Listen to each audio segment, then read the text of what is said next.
And I ran into one of your compatriots the other day. You get to sing it. The picture looks good. It does. I didn't know who was coming.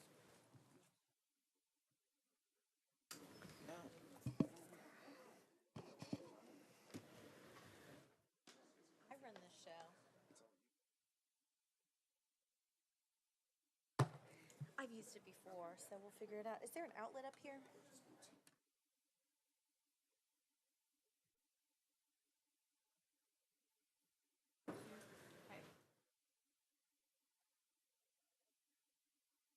I'll just plug it into the computer.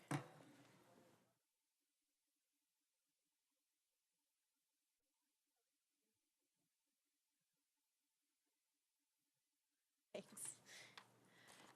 Great. If we are, am I on? Yes. If we are ready, we'll get started. This is the ITS and Metro 3 budget hearing. And we have Keith Durbin, who is the Chief Information Officer, and I will let him introduce who he's with him and what he wants to say. Thank you, Madam Chair. I appreciate the opportunity to be here today. I do have a couple of people with me. On my left is Margaret Keck, our Assistant Director for Communications and Infrastructure Services. And on my right, I've got our Greg Nicholson, the Finance Division Manager. And in the back, I've got a lot of other members of the ITS executive team with us here today as well. And it would be remiss if I did not thank our staff from the Metro Nashville Network who are broadcasting these budget hearings live. They are streaming them live on nashville.gov, and they're posted the budget hearing videos to Metro's YouTube channels for you all. So members of this council have heard me many times over the years state that ITS is solely a service organization that exists to serve the needs of other departments and agencies. While we are not directly driving Metro's buses, climbing ladders to get kittens out of trees, or filling the potholes, our 148 employees are directly supporting those Metro employees within Metro that are doing those things. Our employees do so with pride and with true dedication to serving the public. So I want to thank all of those professionals who aren't in this room as well. The last year has been a very productive one for ITS, and now we are implementing some truly transformational initiatives for Metro's departments and agencies. To name a few of them, first, Metro's Community Engagement Contact Center and systems for the Mayor's Office, Council Office, and Public Works. Many of you have heard of Hub Nashville, which is coming later this fall. Thanks to Vice Mayor Briley and Council Lady Weiner, we're working with new modes of citizen engagement for council members, included an updated portal on nashville.gov for council members, recording of all subcommittee meetings, and online petitioning for citizens later this year.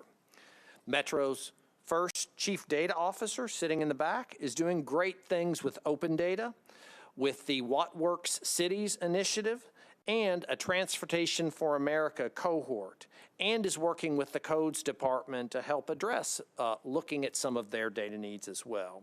And finally, this summer, we will be releasing the recommendations that have been put together under the Mayor's Connected Nashville Smart City Working Group to our residents for review and feedback.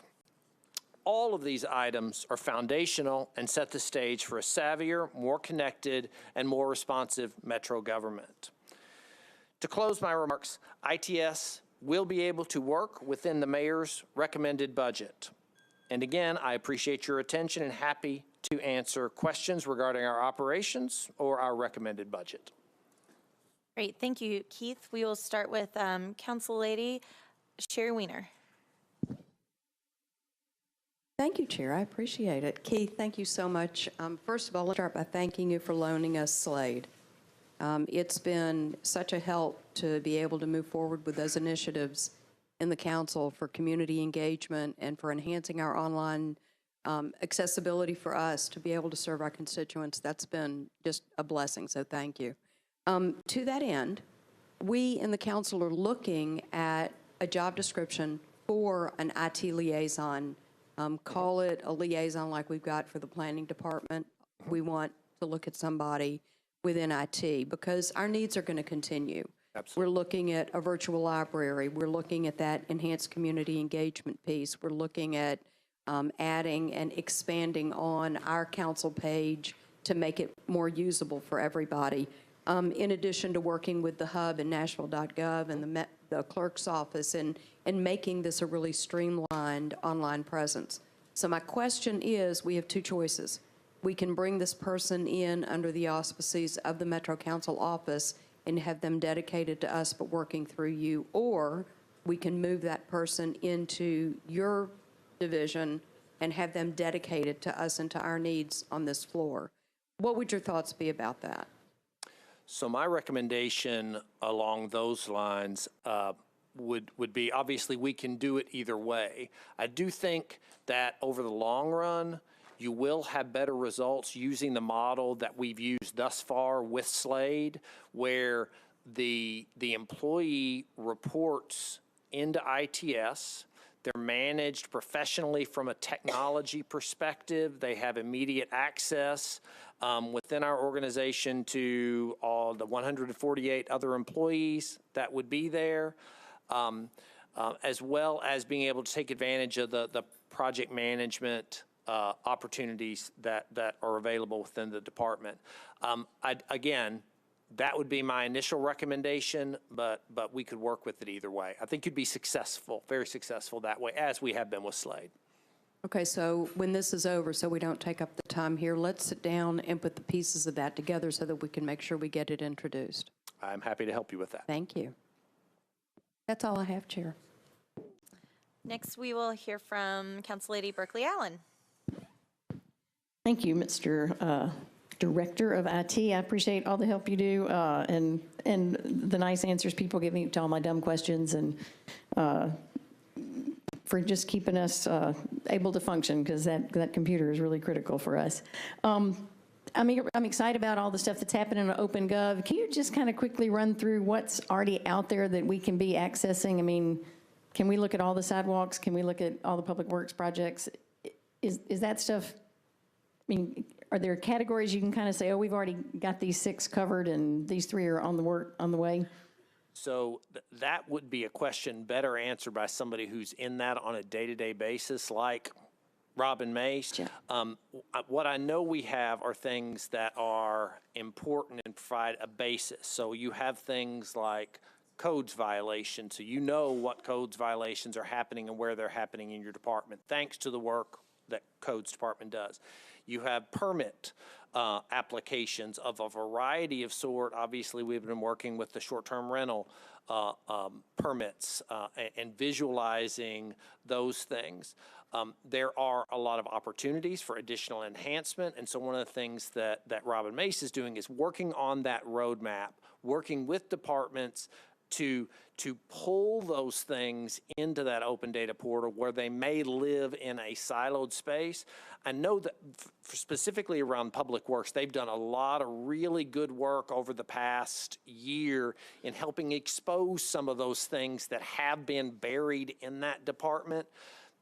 While that is very good, that doesn't necessarily mean that they are open where others can use them.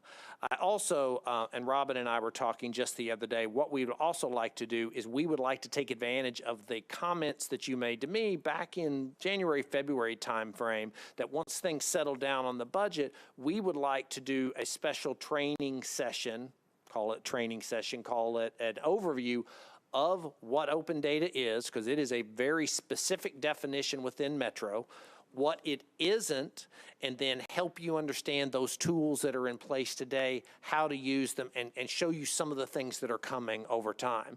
Plus, how you can help us, the people in this room can help us if there are other data sets that make sense to have, how you can help us work with those departments and show there's priority around getting them into the open data portal. Yeah, that would be great. So we can do that, or we can Absolutely. chat with Robin if we have ideas. So Robin's available. That's Great. why she's here, is to help us with this. But we were re-engaging on this conversation last week, and we wanted to make sure that this cycle was over, and then hopefully July, August timeframe, get in here on a relatively, and then set up something to your desires. That'd be great, thanks. I appreciate all the work y'all are doing on that. Great, thank you, Council Lady. We have Chairman John Cooper. Thank you, Madam Chairman. Quick question. Learning this job here a little bit, 4% money. How much 4% money does IT get, or are there restrictions on it? How much of IT's sort of capital process should be in 4% money? So to get the true definitions of capital money, I would have to defer you to our finance director over here for the exact definitions. But a substantial component of our annual capital request is around 4%, because a lot of what we do is keeping the lights on, making sure the email is flowing, things like that. So what we typically use a lot of 4% money for is replacement of systems. Just like general services has to repair buildings, we change out firewalls, we change out servers, we change out desktops when they reach the end of life. So if I'm thinking right off the top of my head, probably around half of our capital. Typically, the other components of capital are new projects. Things like Hub was a request last year. Phase 2 is a request year. That's new. Those are capital requests we make. But a lot of that end-of-life work, replacement of systems, as well as hardware, are 4%. So it's a pretty big component of our capital request, yes. Okay. Yes. Thank you very much. Thank you, Chairman. Councilman Russ Pulley. Thank you, Madam Chair. And Mr. Durbin, thank you so much. You've always been wonderfully responsive to those who are, like myself, technology challenged council members. Appreciate all the help you've given us. Just a couple of quick questions for you. The other expense category increased by $283,000, or 9% on your total budget. I was just kind of wondering what that was for.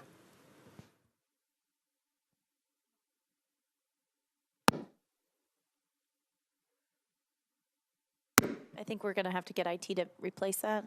I have the expertise. One of those phishing emails made it to the microphone, didn't it?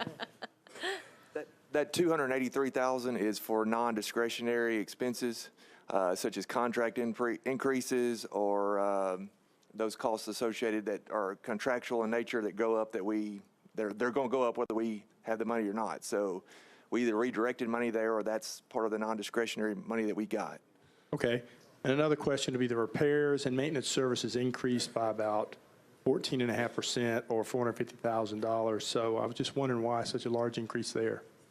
That's the same thing. It's all non-discretionary related because that's what we received was non-discretionary through the mayor's budget. And so the negatives that you see above that are either redirected down there plus the $500,000 that we got for non-discretionary. So it's +7 -7. That's basically what happened.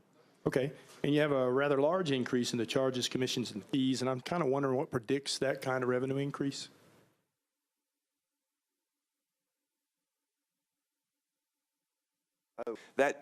Since we're an enterprise fund, internal service fund, so basically if our budget increases, dollar for dollar, our charges have to increase. So it's part of our allocation of the rates. So Okay. So when you see the $600,000 increase, then you'll have a corresponding increase in our rates. Okay. Well, thank you very much and appreciate all your good work. Thank you. That was our last councilman. So Keith, if you've got anything else, I'll welcome your closing statements. Otherwise, we will be done. I do not. Again, thank you for your time and attention. Appreciate the work you do. Thank you.